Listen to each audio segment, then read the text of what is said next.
Oh, it's happening. And yes, everything. Yes, okay. So, yes, wonderful, maybe. I'm trying to find the link for us. But Yeah, anyway, I'm trying to figure out how we can post it. yep, I got it. You got it? Yeah, so I'll post it to Twitter and then you can find it Excellent. through my Twitter. Yay! Sounds good. Okay, so pause that and mute Oh, so I was that to the. thinking, maybe we should start for a good while just talking about like non-spoilery type stuff, like the voice and things like that, and then we can get into more of like the actual, like the ending type stuff. Does that sound okay? Yeah, we can try. I feel like Oh, gross. I'm just gonna end up talking about things that are gonna be spoilery. Yeah, of course, and that makes sense. Yeah, and we should preface it by saying, because obviously it's a discussion, so I feel like with that word people should know that it's like the full book, you know what I mean? But we should make sure.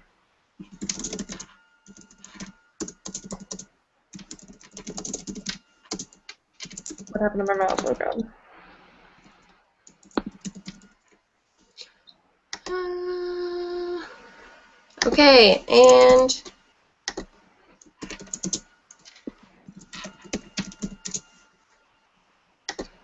tweeted. Tweeted? That's the proper. That's proper.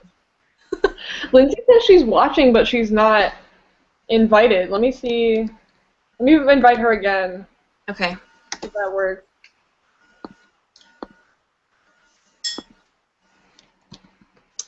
However, for any of you who are already here, you can ask us questions on the Google Hangout, you can ask us questions on the YouTube Twitter. page, and you can also tweet at any of us with questions and we will answer those questions.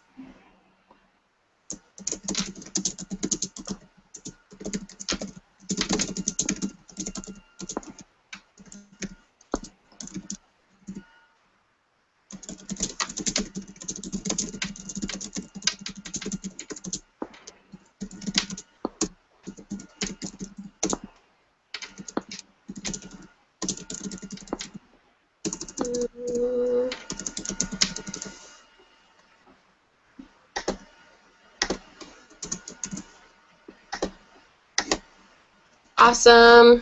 Okay, all of those are sent out now. Excellent. Brilliant.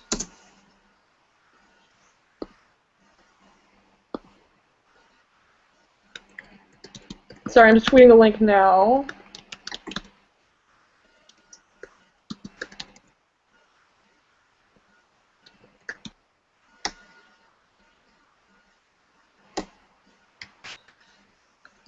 Okay. Wonderful. Yeah, I feel like if we try to do unspoilery, it just, It's I not. know that spoilery things are gonna like leak in there because Yeah, I just for have so sure. many feels about this book. I don't know if I'm gonna be able to not talk about things. I'm not gonna lie. That's true. That's true. Okay, so what do you want to talk about first? Um, I don't want to talk about ending first because I feel like I want my makeup to remotely stay where it's at for a little while before it's destroyed. That's true. I um, heard you were trying to film your review for the book, and it was just all the tears. I I have Oh, 6 reviews for this book. I have oh my 6 god. unedited reviews of this book on my computer, and I haven't been able to edit any of them because the whole time I'm just like, oh my god, and I'm just like crying, and then I try to compose myself, and I'm composed, but my eyes are watery, and like my face is red, and you can tell that I've been crying, and I just look like a basket case. So Oh god. I decided I would try to, like, I would stop filming and I would try to film it later. So I finished it like a month ago. I finished it a little bit earlier than you and Lindsay. So I think Mhm. maybe now I could film a review and I wouldn't be like incoherent. That's true. Yeah. But, like, that's the problem. Like, I was incoherent when I was like filming those reviews. Like, you couldn't understand what I was saying because I was just like a basket case the whole time. Yeah. But, like, seriously, I work at a bookstore and I finished the book on my lunch at the bookstore in the back room. And I was eating lunch in the back room with two guys that I work with. And I'm like in the middle of reading this book and I'm just like sitting there like at the end and I'm just like literally like engrossed in this book and all of a sudden I just start crying and I was like, no, no, no, no, he wouldn't do that. That's not a thing. No, because karma's real. Yeah. No. And I'm like talking out loud because I'm actually just so upset and these boys that I work with are looking at me like, and then I just start like bawling my eyes out, like, really? Is this really happening right now? And then I spent like the last 10 minutes of my lunch after I finished the book just like composing myself to go back out on the floor. And I get out on the floor and I'm working with one of my best friends and she knew I was reading this book and she knew that like someone had told me that the ending was going to kill me. So like the whole time I'm reading it, I'm just like, what could the ending be? I don't even understand what the ending could be. Like, and I come out of the lunchroom and she's just like, so did you finish it? Like, was it as bad as everyone said? Like, are you okay? How was the ending? And I just started crying. In front of all the customers, in front of all my coworkers, in front of the whole freaking world, I just started crying. And this customer came up to me and she was like, I'm sorry, I didn't mean to eavesdrop, but I heard your friend ask you about a book, and then you kind of, are you okay? Like, you were crying. And I was like, I'm not okay. I'm not okay, because good people should get good things. And he was just like, okay, what is this book? And I showed her, and I went to go explain what it was about to her, and she was just like, nope. If it made you cry, and it makes you feel this much, I don't need to know what it's about. I'm just going to get it. There you go. I think I it's like, yeah. So Marlon asked a question, and I think I got rid of it. It wasn't really a question, but she was like, I can only see one of you. Yeah. It's a bit of a problem, but I have to, like, manually click on either of our faces in order for you to see us. So hopefully I'll be on top of that so you can see who's talking when they're talking. But yeah, that's happening. Why is it? It's not showing me all the questions. I just don't know why. Really? Oh, because you clicked on it. Okay. Oh, yeah. Sorry about that. I don't know. Well, I don't know why this site is so difficult to use. Yeah, I don't know either. Whatever. Such is life. Yeah. But yeah, we can talk about things that aren't the ending, because... Yeah, okay, so I think we should say now that, the title of this is, Winger Discussion, so we are going to be discussing the entire book, including the ending, so if you haven't read it and you would like to, you should probably, not watch the rest of this. As much as we would like to. Go read it. You'll read it in a day. It's really wonderful. And then just come back and rewatch this. There you go. This will be on the channel, I think. It'll stay up on your channel. Yeah, it will. So, like, one of the things that I was hearing a lot about this book, well, the thing is, like, if you go on Goodreads for this book, basically the only things that people will write are just like, oh my god, what happened? I don't understand. And it's just like this incoherent stream of feelings. But also, when I was reading this book and I was talking to other people, they were saying that, like, Ryan Dean is just, like, so incredibly unlikable, which is kind of true, but I don't really think it's fair to say that because he's unlikable, he's not a good narrator. You know what I mean? Okay, so... okay, I'll start off saying that I read a lot of contemporaries, like a lot.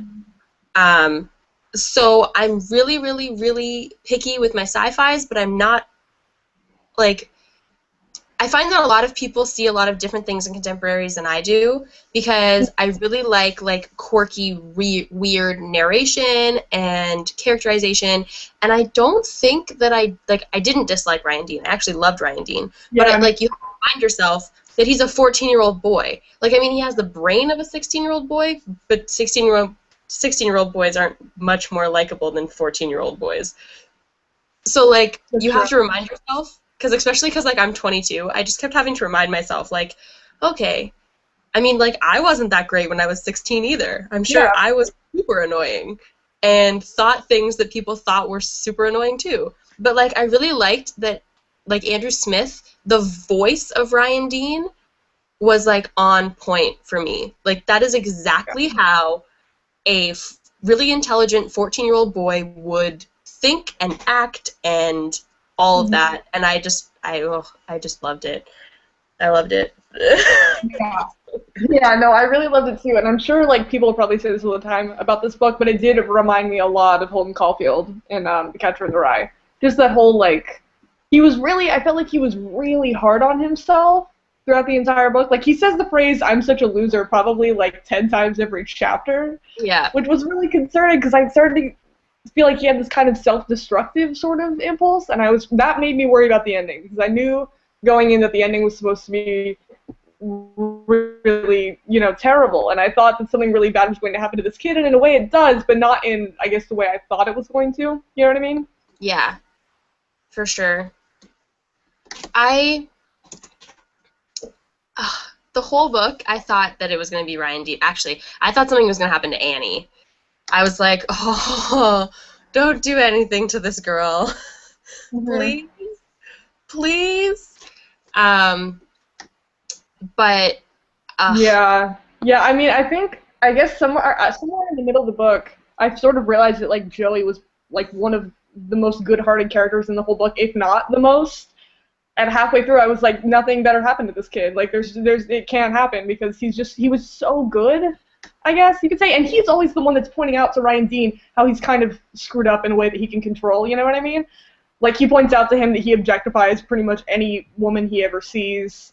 yeah. And I felt like Joey was the real voice that Ryan Dean really needed. And he grew from, obviously, throughout the book, so...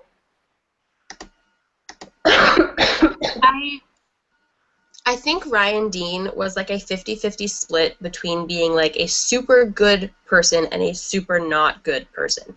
And those are my favorite characters. Like, Andrew Smith did a really good job of making Ryan Dean real.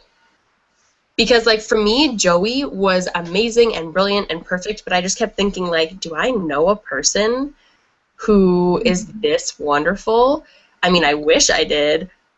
I so wish I did, but I just don't because it's not that easy to fathom. Like, but it is really easy to imagine a guy like Ryan Dean who totally objectifies women, and but like 14-year-old boys objectify women. Like, and the best part was like when he realized that he was doing it and kind of started to stop-ish.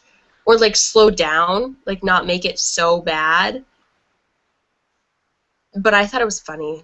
I mean, like, I've heard a lot of people say that the reason they didn't like this book was because it was super testosterone heavy. Like, very, very testosterone, male-oriented. And for me, that's why I really liked it. Like, it's something that I don't read a lot of in YA. There's a lot of, like, very girly YA, but there's not a lot of very boyish YA. And I actually really liked that, like, as a different perspective to have. Yeah, I thought it was really refreshing, honestly, like the narration and just, I don't think I ever really read a character like Ryan Dean, because I mean, you can read this sort of typical, like, stream of consciousness, like, Holden Caulfield type characters, which I really love, but I think Ryan Dean's, his attitude toward women in general was what made him one of the things that made him really interesting. Well, and, like, he wasn't like, girls aren't as good as boys, or, like, he didn't, like, bash women. He was just like, oh, you're really attractive in this kind of way. Oh, this about you in this. But it was mainly just, like, he was objectifying women, but he wasn't saying that women weren't as good as men. So, like, for me, that's kind of why I was like, okay, like, I can totally handle this, because, like, you have to grow into a stage where you realize that, like, you shouldn't think or act that way, or at least, like, and, like, bear in mind, like, he wasn't, like, telling us a story. We were inside his head, So we were getting like a full, unfiltered version of how he was thinking on a daily basis. Like, I mean, he was telling us the story, but at Yeah. the same time, he made it very clear at the beginning that he wanted to tell us the story from inside his own head. So, like, Yeah. Yeah. No, that's one of the ways that it reminded me of The Catcher in the Rye, because he's sitting down to tell you a story about this one time where this really terrible thing happened to him and how he got there, which is why I love the part right before you got to the last part of the book, where he sort of sits down and says, sometimes terrible things happen, and I'm going to try to tell you this to the best of my abilities without hiding it anymore with, like, drawings or things like that. yeah, I just really love that part at the end, because it reminded you that he was telling the story from, like, a place after it had happened. yeah, for sure. I found that there was a lot of building that I really liked, like character building. Um, like just how do I even like JP and like Joey and even like Chaz. Like just Yeah. the building of those characters was just as sub characters amazing. Mm-hmm. And I really thought that this book did a really good job of being a steady stream of consciousness. Like being like, this is how I acted and thought in that situation, and I'm not going to sugarcoat it for you. Yeah, absolutely. I think it was really. So sometimes it was so stream of conscious that I would sort of get lost in it. Like I would forget where exactly he was because he was telling so many different stories. But I kind of liked that about it because then you sort of got. I don't know. I really liked that kind of narration, so it didn't really bother me. But I just really enjoyed that it was kind of like his unfiltered reaction to it, especially at the end. Yeah. Oof, oh my god. I can't even. Yeah. Like, it could have at least. Oh my god. Okay, again, disclaimer. If you haven't read this book, you should not continue to listen to the things I'm about to say. True. And if you continue to listen, it's officially your fault, not mine. Um, like, Andrew Smith could have killed Joey in a nicer fashion. And it took me like weeks to get the image out of my brain.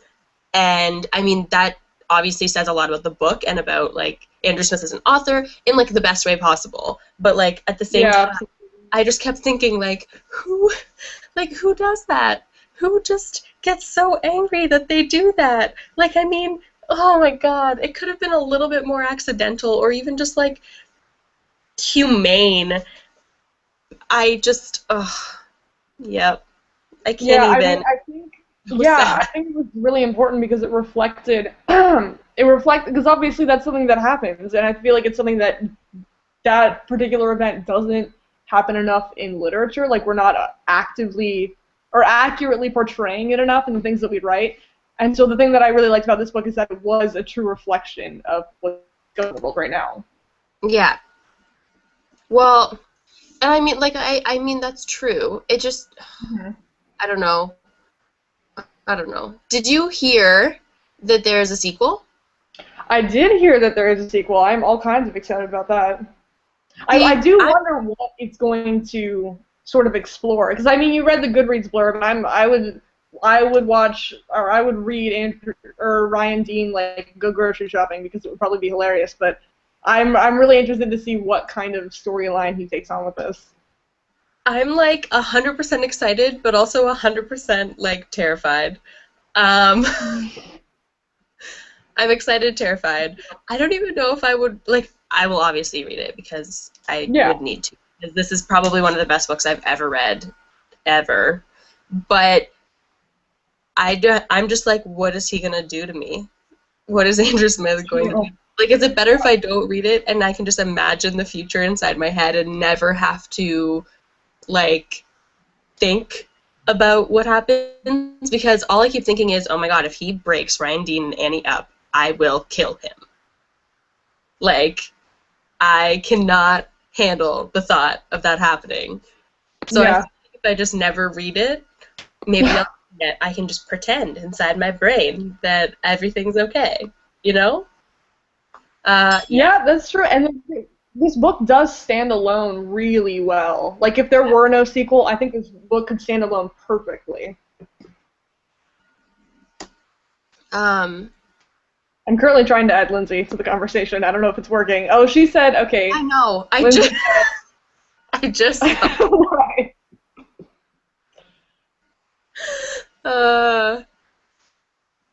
Lindsay said the part where Ryan Dean West says, Joey died cold and alone broke my heart so much.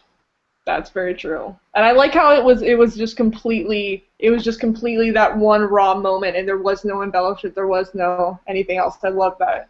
Because there didn't need to be any embellishment at all. Because Yeah. that just like it was just like a really fast hard ball straight at your heart. It was just like boom. It Absolutely. didn't do anything else. And like it was so sad because it was so true. Like Ryan Dean wasn't sugarcoating it for anyone. He was just like, this is the truth. This is what happened. Yeah, and I sort of like that because you can tell that he's sort of he's stripped away all of this kind of because you can tell that in a lot of ways he's hiding behind his humor, especially in the beginning of the book. But at the end, he sort of strips all of that away and he just gives you this raw story, this raw event that happened, and I think that was really important at the end.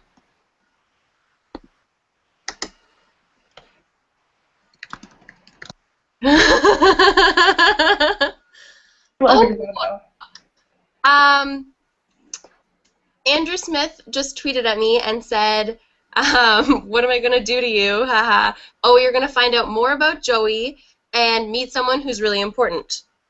Ooh. Unless you can promise me that you're not going to break Ryan Dean and Annie up, I'm still unsure about my feelings. I mean, I'll read it either way, but like, I feel like everyone has just gone through too much to have to endure anymore, and my heart can't take it. That's true. Well, they do say, well, he's sort of in the very end, he does mention that Annie, or that Ryan Dean writes to his parents and says that if you ever took me away from Annie, I wouldn't be able to handle it. So I think that they have like this kind of interesting. I mean, obviously they have a very interesting shared experience that I think is kind of invaluable. So I don't know if they did. I think if they did break up, they would still. I don't think there would be any way you could separate them in a way because they have this kind of terrible experience together. And they were best friends before too, right? So I think they would probably be fine either way. But I just also just Annie's parents and how they didn't judge him for being like who he was and just kind of saw like the good in him. And I think that between like the whole book really for me was Ryan Dean trying to realize that Ryan Dean was a good person, or at least could be a good person, because I think he just didn't either know what being a good person was or is, / just had never really felt like he was one. He always felt intelligent and smart, but he never really felt like he belonged or like he should belong. And I think Joey, for like 90% of the book, was that person constantly telling him, like, you are acting like a total asshat, and you aren't an asshat, so stop acting like one. And then Annie was kind of the same way. Like, Annie was kind of a driving force in him trying to realize that he could be a better person and he was a better person. But I think Annie's parents were a nice, like, side, very, very sub characters that did the same thing. And I think that was a major, major plot point that could possibly be overlooked by someone who didn't really delve into the concept of the book. But yeah, I just, the coming of age story and me, we are friends. Can we just talk about Ryan Dean's parents for a second? Because I got the sense that they cared. They did care, but they were very, very different from Annie's parents, of course, and I felt like because he didn't have, before he meets Annie's parents, he really doesn't have, like, a good kind of adult figure in his life that sort of affected who he was and maybe the way he treated women. I'm not sure. I'd like to know more about his parents, because I remember in the beginning of the book he mentioned something like, I just found it so strange that his parents just kind of like shipped him across the country and left him there. And he's also really, really young for his grade. Yeah. I just found that probably concerning. Well, yeah. But then again, I mean, he's young for his grade, but he's much more mature than you'd think he was. Like, I mean, he does act kind of immature, but I feel like if there was another book told from the perspective of JP or Shawnee or Joey, for that matter, it would probably be roughly the same. Maybe not Joey. Joey wouldn't have been so vulgar. But, like, True. a 16-year-old boy is still going to act that way. And he was pretty mature. I just think just all the relationships in this book, like the friendships, the, like, I like you relationships, just all of it. And I really liked the like the oh my god, why am I forgetting her name? Who? Chaz's girlfriend. Oh God. Megan? Is that it? No? It's a remotely generic name. I have it right in front of me. I'm just gonna find it. Okay. Yeah, that relationship was. I think it might even be Lindsay. I feel like it starts with an M. Yeah, it's Megan. Okay. Yeah, So, it's Megan. I was right. his relationship Yeah. with her, like the whole time that he was freaking out about the prospect of Annie maybe liking him because he was so much younger, I think that's the reason that he really liked Lindsay. Like, Lindsay was older and didn't care that he was younger and still wanted to be with him, and he just needed to, like, prove to himself that someone who was older than him could like him. But I feel like Lindsay right now just said, you have to remember that they're both in high school and they're so young and everything could change in a heartbeat. And I think she's referring to Ryan, Dean, and Annie.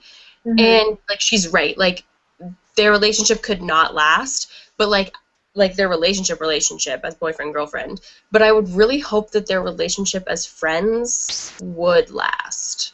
Because, like, I just, like, the prospect of him losing her, too, would just be too much for me. Like, too much in one time, I guess. Yeah. Oh, and on his relationship with Megan, I feel like when he started that, and I feel like with that relationship, he sort of realized. I felt like that helped him grow out of sort of his kind of juvenile attitude toward women. You know what I mean? Because I feel like he got in this this weird relationship with Megan and realized that it really wasn't what he wanted, and he was unhappy, and then she was unhappy, and it was all a mess. So I feel like that, and because that happened sort of not toward the middle of the book, but I mean, like, I guess the first half of the book, and then as it's going on, I feel like that's all adds to him becoming more mature, especially with Annie. Yeah. And I just, like, just the way that he grows throughout the book is just so vital. Like, the way that he thinks like just from first to end, like, the way that he thinks about Megan at the beginning is, she is this totally hot girl who's dating Chaz. This totally 10 out of 10 hot girl who's dating Chaz, who's in my AP class and is clearly intelligent, but apparently just wants the arm candy of Chaz. And at the end of the book, he's, like, really upset that he hurt her and very sad that he was a part in hurting her, and then explains to her, like, you are a wonderful human being, and you deserve someone better than Chaz. You deserve someone who is intelligent and wonderful and, like, all of these things because you are all of these things. And I feel like, I mean, he was telling her that, but I feel like in that moment, I was like, are you finally realizing this? Like, are you finally realizing that you're worth more than you thought you were worth? Because I feel like maybe it was, like, a dual thing. Like, he says that to Megan and then realizes, like, he was in the relationship with Megan because he thought that about himself. He wanted the attention and the arm candy, and then eventually he realized, oh my god, like, Megan's wonderful. It's not that I don't deserve someone as wonderful as Megan. I just deserve what I want. And, like, I'm a better person than I thought I was, like, 4 months ago. Or whatever amount of months ago. Mm-hmm. So Andrew Smith just tweeted at me, and he said, Ryan Need's mom is so funny, and yeah, they just stumped him off. And it made me think of that part in the book where Ryan Bean's mom is, like, on the phone with him, and she's like, I sent you this pamphlet about how to have sex for the first time, and it was just the funniest damn thing. Oh my gosh, but Yeah, I Uh, would like to see more of her. I mean, she's funny. I think her heart is definitely in the right place, even though she did dump him on the other side of the country. yes. Well, and I don't think she like dumped him on the other side of the country. I feel like the prep school he's going to is a prep school. Like it's supposed to be a school where you go to get super good grades and an excellent education, and Ryan Dean is clearly way above average and needs a school that's going to like push him. And Hmm. that's probably what his parents were thinking at the time. Like, oh my God, you're so intelligent, and I want you to have all of the options in the world, and this school will give you all those options. So, school? So, I don't Yeah, like, parents don't seem like the kind of people who would just kind of ship him off, but at the same time, I kind of understand what you're saying. Like, he was much younger, and yeah. I would worry about because we don't really know very much at all about his dad, do we? well, he sent a letter with the package of condoms. Um, I don't remember what he said, but I remember him being like, "Your mother would have been really upset if I didn't send you this letter," and like all this other stuff. And I remember him being funny too. Like I remember his dad kind of being like, "I know you don't need me to tell you how to do things, and you don't need this pamphlet, but your mother wants me to send you a letter, so I am because if I don't, I won't hear the end of it." And like, yeah, it's funny. Yeah, yeah, definitely. I feel like the writing style as well was one of those. It was my favorite kind of mix of like really funny, but also like a kind of underlying sadness to it at parts, if you know what I mean.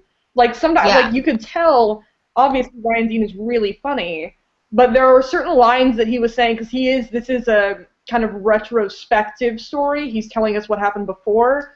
You could tell that there were some pieces of sadness sort of foreshadowing what was going to happen at the end. Oh man, like yeah, for sure. I totally agree. Like the whole book, I was just like, "Oh my God, you're so funny." But you also seem so tragic. Like you just seem so sad, but also like you could be a comedian. That's true. Yeah. And like just the progression of Ryan Dean as a character, like that is why I'd want to read the sequel because like the way that he progressed from the beginning to the end was just like astronomical, and I would just want to see more of this mature, kind of more self-confident Ryan Dean. Yeah. So I'm really looking forward to seeing how because we sort of get a taste of how obviously he reacts to Joey at the very end of the book, but I'm really looking forward to seeing how he changes because of this event because yeah, you really don't get to see much of how this really changes him as a person, so I'm looking forward to seeing that. I think I'd also really like to see what happens with Ryan Dean and Chaz. Yeah, Chaz was so interesting because he was not the sort of stupid jock that he was initially set up to be. There was so much more to him, especially that part when I think it was toward the beginning where I guess someone, since he gets beat up so often in this book, someone beats Ryan Dean up and Chaz is like, "Oh, do you want me to go beat him up for you?" And it was just like this awesome moment of solidarity that was really unexpected. I really hope he's still Chaz's roommate in the next book. Like I sincerely hope that they get a chance to like grow and maybe become friends because like I mean yes Ryan Dean made out with Chaz's girlfriend a lot but I mean that kind of showed Chaz a lot of things like one, do you actually love Megan, because if you do maybe you should treat her differently, and if you don't maybe you should find someone that's more suited for you instead of wanting Megan as arm candy. And like I'd really like to see how Chaz grows because he seems like the kind of character that could like really grow throughout a book. And he Yeah. didn't get that much of a chance in this book to like fully develop for me. Oh, Okay, Lindsay says so Chaz was a senior. That's possible. It's Okay, still so possible. Andrew Smith just tweeted at us again. I love that he's like telling us stuff as it's happening because it makes it really rich. But he just said the story is also about storytelling. Ryan Dean talks about the cartoonist always knowing what's in the next panel before he draws it, and Ryan Dean totally fools the reader into thinking everything's going to be okay. And I think that's definitely true because the cartoons are like the most lighthearted bit of the book. And I also agree. I think it's interesting that he describes it as a story about storytelling, um, because that's what Ryan Dean's doing. And he does make you think that everything's going to be okay in the end because he's at a place. You know that he is going to be okay at the end because he's telling the story. I just, why couldn't it have been okay? Like, I just want to shrivel up in a corner and cry. Like, why could somebody else have died? I just, and like, I know why Joey died. I know he was the perfect character and super lovable, and as a reader, you needed to realize that sometimes bad things happen to good people. And, like, I grasp all the literary elements. I just don't like it. I just, why? Yeah, I think it's important that it bothers us though. I, like, oh, so I read this book, and then I read Unspoken. I mean, I've read other books too, but I read Unspoken, and then I read We Were Liars.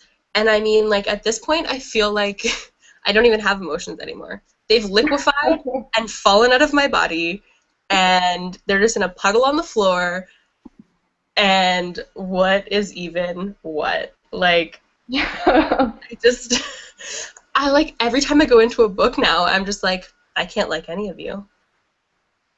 I can't like any of your relationships or any of your people because But it's impossible not to get attached. You might die. Something horrible might happen. Yeah. And no matter how many times I tell myself I can't get attached, I get so attached. And I honestly got so attached to Joey. Like, it's kind of like what Lindsay said. Like, 3/4 of the way through the book, I was so attached to Joey that I was like, oh my god, this whole time I thought something bad was going to happen to Annie, but something bad is not going to happen to Annie. Something bad is going to happen to Joey. What's going to happen to Joey? Oh my god. And then, like, I didn't think that was going to happen to him. Like, I thought something bad was going to happen, but I wasn't prepared for that at all. Yeah, that's true. And I guess like I was saying before, I mean, it's a really important thing to address, obviously, because the kind of, like, that kind of thing goes on in the world all the time. You know what I mean? And it's awful, and there should be books about it, and there should be books that really bother us about it, because that makes us care. Andrew Smith is just making me so excited about all of the things. That's true. Yeah.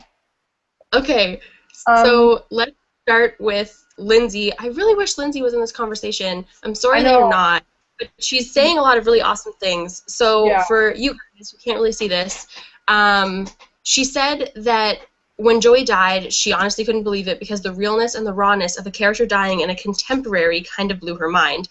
And this is something that I think people should think about. Like, a lot of sci-fi fantasy characters die. Like, when you read a dystopian, characters... Like, I mean, no one goes into the Hunger Games thinking people aren't going to die. But, like, you don't go into a story about a boy at a private school who plays rugby thinking that, like, oh my god, that someone's going to get tied to a tree and just... Yes, so you don't. You don't go into a contemporary thinking that's going to happen. So when it does, you are, like, blindsided, and it kind of, like, affects you, me personally at least 10 times more than somebody dying in an average sci-fi fantasy dystopian. Yeah. And, yeah. And then, yeah, just, well, no, I can't. Yeah. I was going to say that I think what makes that so much different in a contemporary is that obviously there are science fiction and dystopian that has beautiful, beautiful writing, but I think in contemporaries they have to rely on that a little bit more because in science fiction and fantasy there are often all of this action type of stuff going on. And in this book, it relies really heavily on the unique narration, which I love, which I think is why. But I think in contemporaries, you're more, you're right. You're really not expecting that sort of thing to happen. But also, I think it would have been really cool if I had read this book without having heard of it at all. I mean, obviously, I would have wanted to pick it up. But if you go on Goodreads, it's just all these people that are really upset. They don't like spoil the ending, of course, but it's all these people that are really upset about the ending. So you know that there's something terrible that's going to happen at the end. And like Andrew Smith said in that tweet, that like he really does make you believe that everything is going to be okay. Yeah. So I think it would have been more interesting if I had read it kind of in a vacuum without any other outside influences. For me, like, I knew the end was going to be crazy. Like, everyone had told me. But, like, even going into it thinking the ending is going to make me cry, I did not think that was going to happen. Like, that was still a surprise for me. Like, I knew something terrible was going to happen, but I didn't know, like, that was going to happen. Like, terrible is an understated word for what happened. Mm-hmm. But I think, like, for me, when something like that happens in a sci-fi fantasy dystopian, I have a harder time being like, oh my god, if that happened to my best friend. Because, like, I don't live in a world where that could happen to my best friend. Because, like, I just don't. But when it happens in a contemporary, you're like, oh my god, all the emotions, because that could happen to my best friend. Like, Yeah. I could know a person that happens to, and it hits you. Like, it just completely hits you. And I feel like that's why I read so many contemporaries, and that's why I loved this book so much, because it really just, like, it hit me. And Lindsay just said, wait, it's not blue anymore. Oh no, Lindsay said, especially the night of the dance. Oh, is that the one you're talking about? No, like, the interaction between Joey and Ryan Dean outside the dorm, like, that is kind of when I started to realize something bad was going to happen. But And that seems beautiful. she said something about it being abrupt, and I loved that. Like, when you're reading the book, everything seems kind of okay, and then everything kind of seems like, oh, where's Joey? What's going on? And it still seems normal. And then it's like Ryan Dean hits you in the face with this information. But I really like that because he's telling you the story without filtering it for you. And in real life, it would have hit Ryan Dean in the face just like that. Like, it would have, like, been like a gust of wind hitting him. Like, so I really enjoyed that. So yeah. Somebody asked a question saying, oh, they're still here. What's topic of discussion? We are talking about Winger by Andrew Smith, if you just joined us. And we are talking about spoilery stuff. We're talking about the end and everything. So if you have not read that, then, yeah, and you want to, then you may not want to watch the rest of this right now. But Lindsay said something, the event that happens in the middle with, I guess it's the first shocking thing, is when they're at that rugby tournament. And someone tries to stab Joey, which I feel like is sort of changed the tone of the book in a way, because that's the first, like, kind of crazy off-the-wall thing that's going on. Yeah, absolutely. And sort of when that happened, I kind of, I don't want to say I understood where it was going, but I think you understand much more the position that Joey's in. Because even, I think Ryan Dean talks about how they respect Joey at the school, but they also, like, don't want to, I guess, hang around him for fear of looking gay or something. I mean, like, I think Ryan Dean at one point says something along those lines. Am I just making that up? I don't think so. No, I think at some point he thinks it, and then he gets upset at himself for thinking it. Yeah. But for me, I think that was almost like a foreshadow. Like, when someone almost tries to stab Joey and ends up stabbing Kevin. It's Kevin, right? Joey's roommate? Yeah, he's the one who saves Joey. So, for me, that was when I was like, oh, this person that went to go stab him has a relative that is gay. And still thinks it's okay to try to kill me or try to kill someone who is gay. And that's kind of when I was like, yeah, this is crying. Yeah. Like, I started to, like, get prepared for the fact that, like just, everything in this book was just so real. And also, I loved the comics, I'm not gonna lie. Like, I'm actually, like, a comic book nut outside of reading, so when books have, like, the comic-y elements to them, I just die. I actually wish there were more.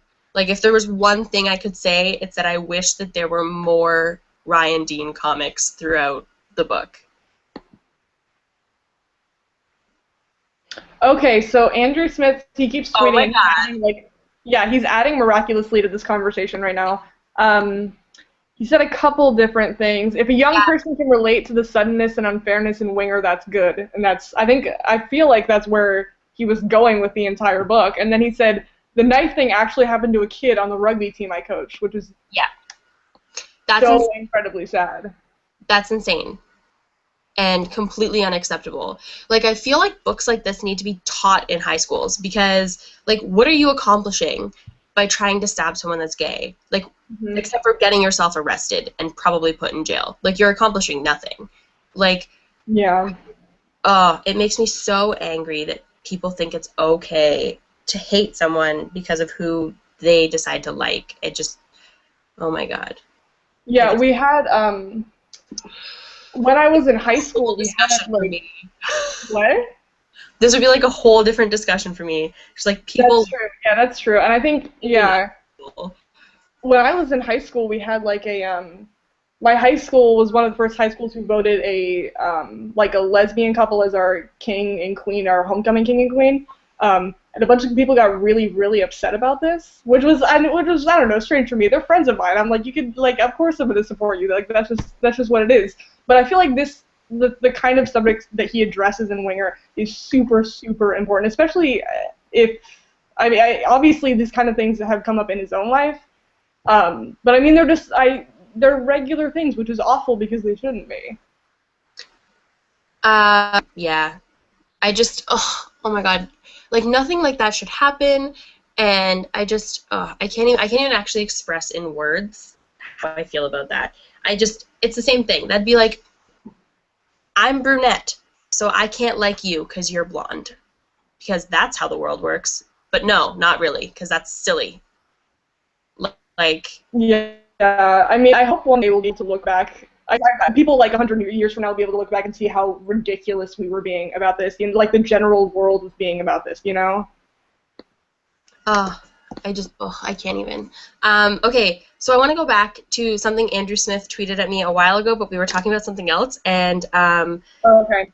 he said, Chaz is awesome at the end of the book. It would be a shame if Chaz didn't graduate and stayed on for another year. Huh? And you don't get to say things like that and then not elaborate on those things because, oh my gosh. really? Luckily, Chad, I feel like could be stupid enough, and he's a good enough person that we want to see again, and could be stupid enough that he could end up staying, which I'm Yeah. perfectly fine with. Or even if he's not in school, just like somehow still be a sub character. Like, I want to see what happens to him.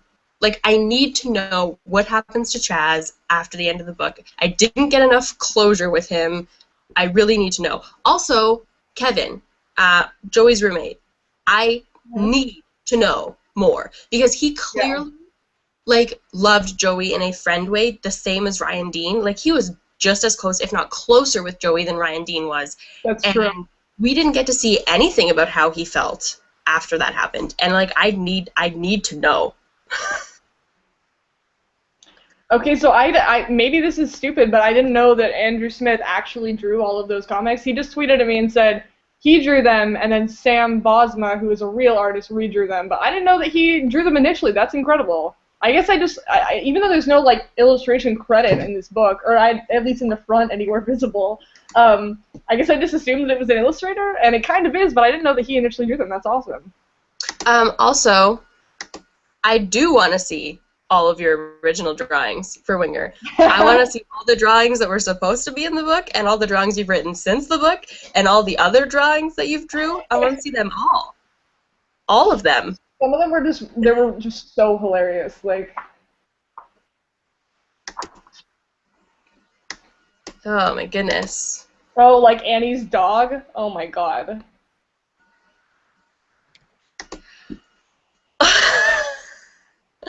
I kind of think that was hilarious because, like, for me, when he got to Annie's house and Annie was like, yeah, I have this dog and he just, like, really, like, likes to hump people and you just have to kind of get rid of, like, do it. I was like, oh my god, this is so funny because all Ryan Dean thinks about is, like, hot women and having sex. And this dog is, like, the dog version of immature Ryan Dean. And I was like, this is just the funniest thing in the world. And then I was like, also, it's kind of funny that Annie has this dog that she probably loves that's kind of like a very immature dog version of Ryan. Yeah, I think that's really funny, isn't it? I don't know. I feel like the comments really. I guess I really loved the whole sequence where he went to Annie's house because I feel like we touched on this before earlier in the show, but like this kind of family unit that he really doesn't have, or at least we don't see him having, I guess you could say. And I feel like he really needed that. And then of course the dog was just perfect and hilarious. Andrew Smith just said that Pedro, however you want to say that, Annie's dog was actually like his dog in real life, or well, his daughter's dog in real life. That's I love hearing stuff like that, like how like authors have real life instances that kind of like bring about what happens in their book. Like the fact that that knife thing actually happened in Andrew Smith's life, I feel like, because in that scene I was like hyperventilating. Like I was freaking out. Something horrible's gonna happen. Why doesn't Ryan feel like something horrible's gonna happen? Because I know something horrible's about to happen. Like, and I'm not even actually there.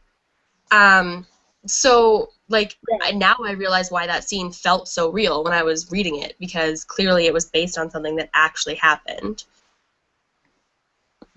Yeah, and there's a lot of, I feel like there's a lot of shock in that scene as well. Like we said before, it was kind of unprecedented, but there is a ton of emotion in that scene, and of course at the end. But I feel like in that scene, because Ryan Dean is kind of elaborating on what's happening, you know what I mean? And then in the final, with the final event of the book, it's just kind of there's the raw emotion. This is what happened. But I think in the middle there was so much emotion in that scene, so I think it's interesting that it did come from his own life.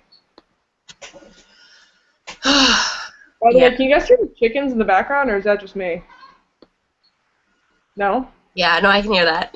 Yeah, I have chickens. Sorry about that. They're really loud sometimes. It's kind of a cool thing to do. Yeah, they're all right. They've kind of gone rogue and taken over our entire backyard. It's a little concerning. I have notes in the book. Let me see what else, because I wrote all these notes. I was going to review it, but there's just so many things. Yeah. I still plan to review it eventually. This is like pretty much the whole time I'm reviewing, I just start crying and I just do this. Like, I'm just like, can't see my face. I don't know how to properly do facial expressions for how I feel right now. Yeah. I feel like also I guess just a side note, but all of we sort of touched on this earlier, but all of the supporting characters in the book are so well developed and really like distinguishable, you know what I mean? A lot of the time I feel like I'm reading a book and all the side characters, like some of the side characters tend to blend together, and I also don't think that, like when I'm reading other contemporaries, like these two side characters are necessary, you know, like you could have combined them, like they aren't all that important, but everyone in this book was so well developed. Everybody is so well developed. I couldn't even handle it. I was freaking out the whole time I was reading it because, like, for me, my number one priority in a book, above and beyond every other thing, is character development. Like, proper character development is my number one necessary element in a book. Like, I can read books that have cool plots that are sci-fi fantasy where the characters are kind of sucky, but I never give them 5 out of 5s because I can't handle characters that aren't, like, deep and dense. Okay, Andrew Smith just tweeted, I think you're going to love this. Yeah, I just saw that. I'm like, Andrew, as we're talking. Yeah, he says also, I was 14 in 11th grade, so there really was an Annie, and we're still really good. We're still great friends, too. That just made me love the book a whole lot more. Yeah.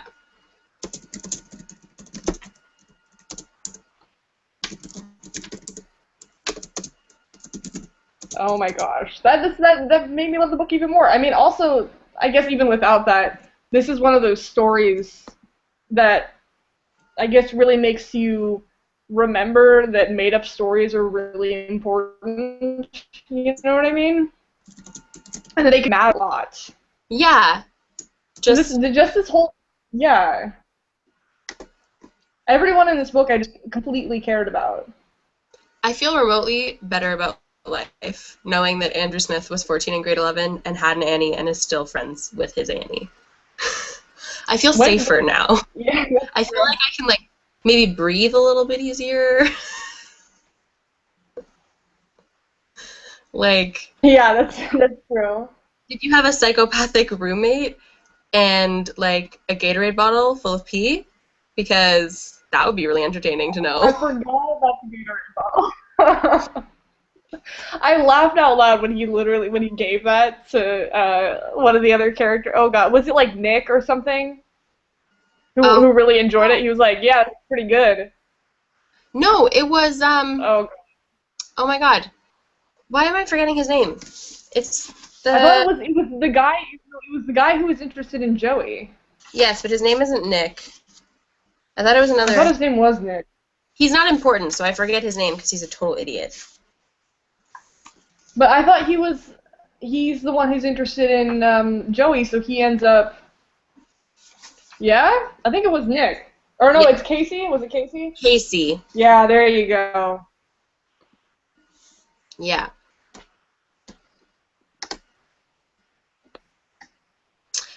Lindsay mentioned that for her, the only part of the book that she didn't really like and had a hard time with was the rugby aspects because she doesn't know a lot about rugby, so she had a hard time kind of understanding it. I Hmm. know a little bit about rugby, not a lot, but I found that those elements just weren't like that big of a deal in the book that I kind of handled it like okay. Yeah, And like he explained enough for me to understand enough to still think, yeah. I yeah, didn't know anything about rugby before reading this book, but I felt like he made the entire world really clear to me, especially the position that he plays, and also that one drill that they do between him and JP. I think it is. Yeah, where they're like really mad at each other, and so they end up getting in that kind of fight in the middle of that, their drill. Yeah, I felt like he made the whole rugby aspect really clear to me because I don't know anything about rugby. Um, but I don't know. I felt like it was explained really well. yeah. I And I thought so. definitely understood its importance too.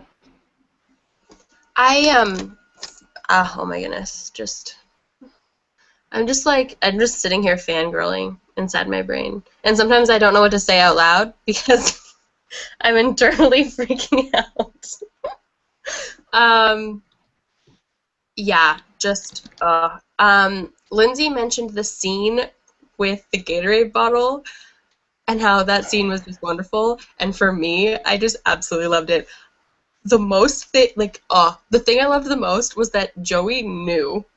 Like, Yeah. Joey was sitting there knowing that Ryan Dean was putting pee in these people's drinks Yep. and didn't say a word. Like, didn't say a single word. And then, like, they get in the car and Joey's just like, so you made Chaz drink your pee and you're making out with his girlfriend. Maybe want to make some life changes? Like, Wait, can we talk about the part at the end where they go into town and they pick up that crazy old man? Can we talk yeah. about that? Oh my god. That just shows Joey's character, really. Like, for me, that was like a Joey character development moment and a Ryan Dean character development moment. Like, Joey just being super sweet and Ryan Dean being like, oh my god, I'm gonna die. Yeah, I just like when that was happening, I was concerned. I had no idea what was going on. But of course, like you said, I think it was a really big character development moment for Joey because he's the kind of guy that would pick up an old man on the side of the road and take him wherever he needed to go. And I feel like that by that point in the book, you really knew that Joey was a really good guy. But I think that just kind of I think, for underlined. me, it showed me that Joey just didn't think that the people of the world could be that horrible, and I think Yeah. maybe that might have led to what happened at the end.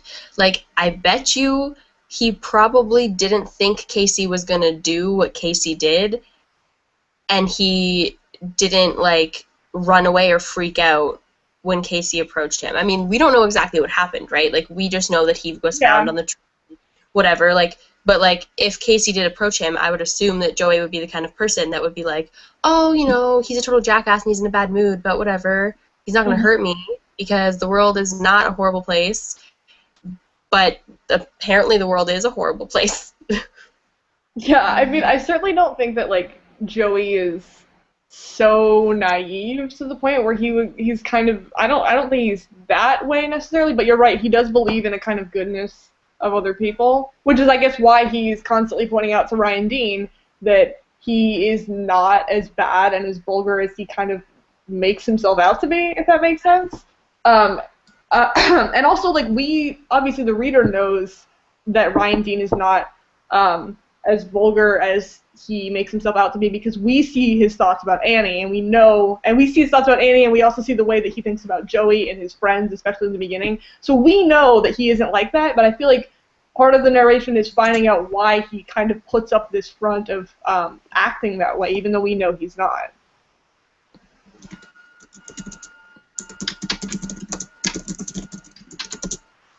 Sorry, my multitasking elements are not at point today.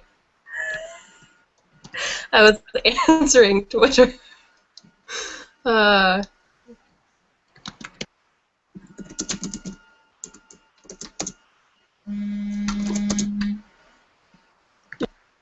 he tweeted at us. It was just, yeah. Oh.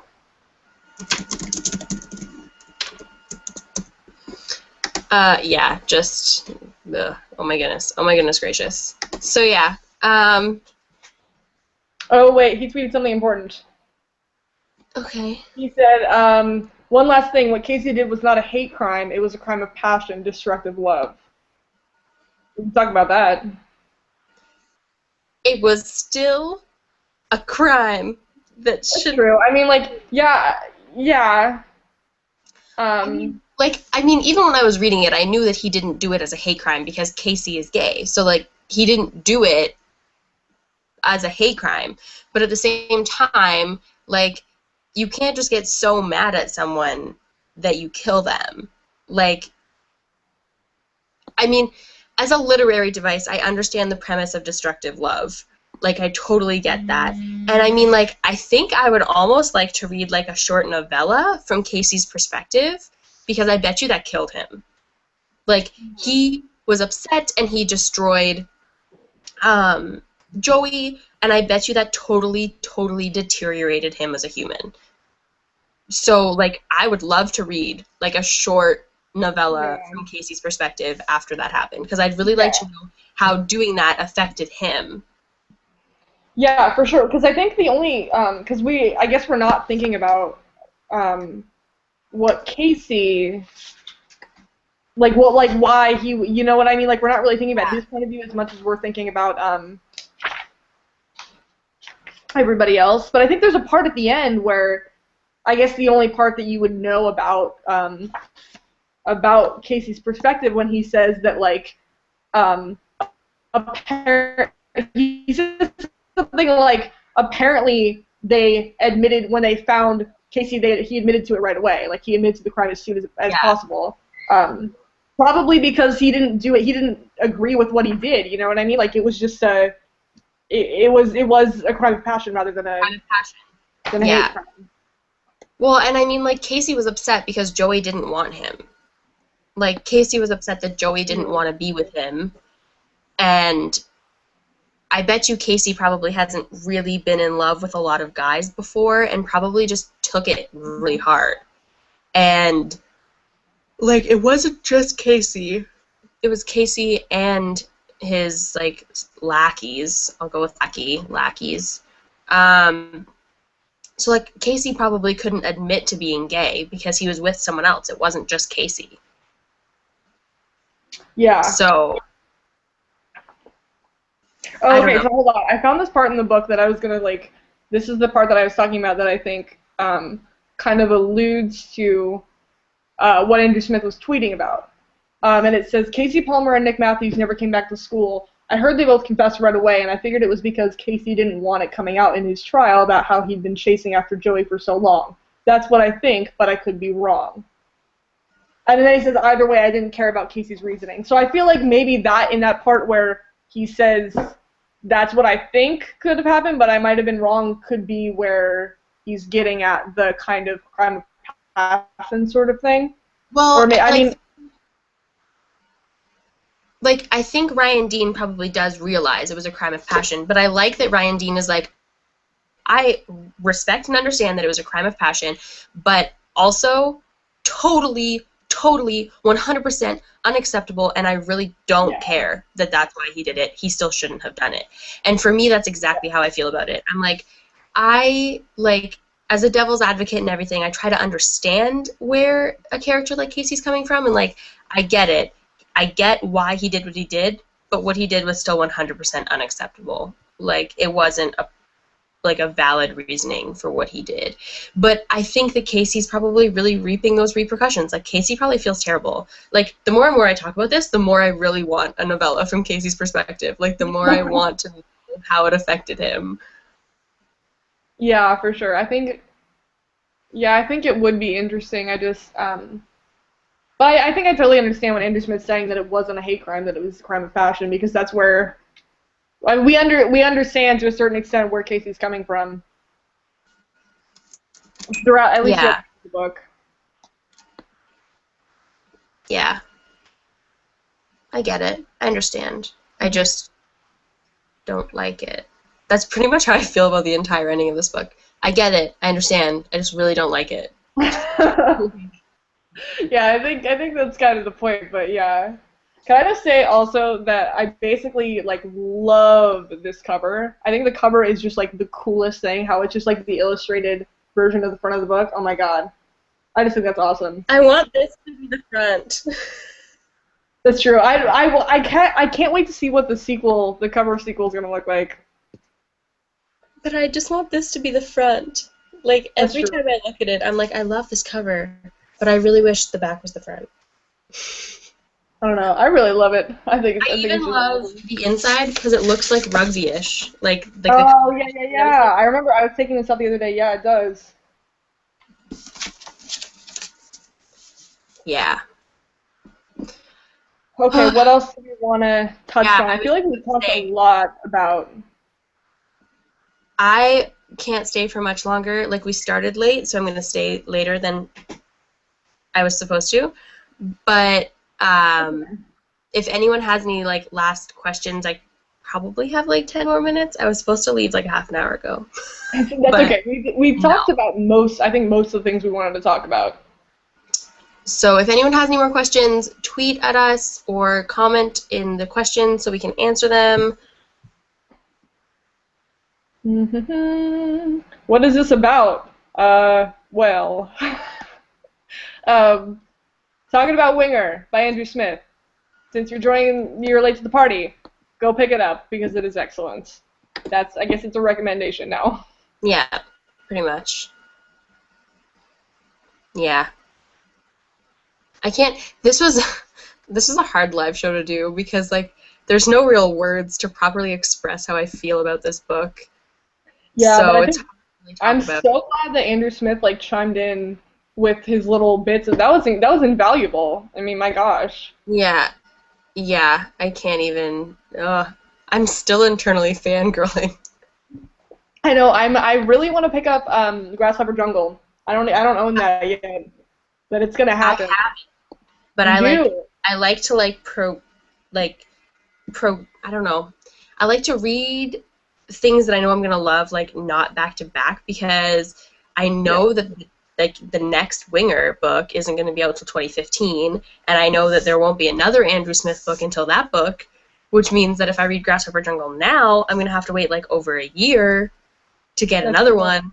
So if I wait a little bit, at least like my waiting times between Andrew Smith books won't be so big. Yeah, that's very true. Do you guys have any questions? I have a question for you, Ashley. What are you reading right now? Oh my god. What? I am reading by Sarah Brennan. Do you follow me on Twitter? Because, like, this is all I talk about. Yeah, I've been following you on Twitter, so I've been seeing what's going on. This is, by the way, for people who don't know, this is the sequel to Unspoken by Sarah Reese Brennan, which is fabulous and wonderful and, like, literally just, yes. So this is the sequel, and this is what I'm reading right now. And I'm like, oh, Sarah Reese Brennan is so good at making you be like, you're just like, you want to squeeze the characters. You're like, I love you, and you're great, and you develop really well, but can you just do what I want you to do already? Like, and, like, there's no way that she doesn't know that we want that to happen. I've been following your tweets, and they're pretty intense. And I read We Were Liars in a day, like, on Wednesday. I am so excited about that. It was That comes out on Tuesday, right? What? That comes out on Tuesday, right? Yeah. Okay, good, because I pre-ordered it. It's happening. I'm really excited. Yeah. Is it really good? It's been a good reading month for me so far. Yeah. Yeah, it was fabulous. I absolutely loved it. However, yeah, no, not going to say anything else. Just Okay, good. Yeah, I want to go into that one completely blind. yeah. What are you reading? What? What are you reading? I just finished No Country for Old Men by Cormac McCarthy, and it was for my American literature class, but it like completely blew my mind. No, like it is just like I haven't been able to read anything else because all I want to do is read Cormac McCarthy. Like that's all I want to do right now is read that book. So I'm reading The Road with a couple of people next month, and then I'm gonna read like Blood Meridian and stuff. It's super violent, but like I just his writing is so good, and I'm basically high on Cormac McCarthy right now. Like my coworkers are annoyed because that's all I talk about. Yeah. So yeah, that's cool. Here we go. Does anybody have any other questions before we end our live show? It's my first live show, so. Anybody? Anybody? Any questions? What is there anything we missed on here? Lindsay given some really good comments. I don't think we have any other questions. I think we're good. Although, Okay. in all honesty, if you guys watch this live show after it's no longer live, and you still have questions for us regarding like anything life-wise and or winger-wise, you can always tweet at either one of us, and we will 100% answer you. Or So, Lindsay. Lindsay too. yes, and Lindsay. I say us, and I just mean Lindsay when I say us. Yeah. But I guess since she's not on the screen, other people wouldn't know. But yes, also Lindsay from Lindsay Reads, which if you follow like me or Frankie on Twitter, like we've been tweeting her in most of our tweets, so she's there as well. Yeah, for sure. Well, thank you for watching, guys. I think this was really special because of Andrew Smith. Yes. Oh my God. I can't even. I need to get off the live show so that I can start fangirling without people watching me. I know, me too. Okay, well, thank you guys for watching. We will possibly do a live show, sometime in the distant future. Yes, with Lindsay. With Lindsay. Yes. All right. Bye.